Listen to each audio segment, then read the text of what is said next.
HP terus. Mikir, arep apa ibu? Wah, anake diunggahke nyekel HP meneh. Ora nyapu. Video curhatan seorang suami yang meluapkan perasaannya ini sukses bikin netizen tersenyum.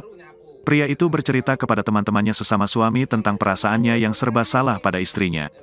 Video suami curhat tentang sang istri yang suka membuatnya bingung itu viral berawal dari postingan akun TikTok. Dengan logat Jawa, dia menceritakan tentang sikapnya yang dianggap salah ketika sang istri sedang membersihkan rumah. Curhatan suami-suami takut istri, jangan sampai istri mereka dengar, tulis keterangan video. Dalam yang berdurasi pukul 1.20 menit itu terlihat sekumpulan bapak-bapak sedang mendengarkan curhat pria itu. Kemudian pria itu menuturkan sang istri asyik bermain handphone sampai lupa memandikan anaknya. Istri pria itu baru menyadari jika anaknya belum mandi. Dan sang istri menyuruh suaminya untuk membantu mengerjakan pekerjaan rumah. Unggahan curhatan suami-suami takut istri itu sudah ditonton lebih dari 5 juta views. Warganet yang menonton video tersebut ikut tertawa mendengarkan curhatan suami tersebut. Urung nang warung. Nah, bojone ambekan salah kuwi. Tenan aku ora ngapusi. Urung ngrasake kowe. Padha.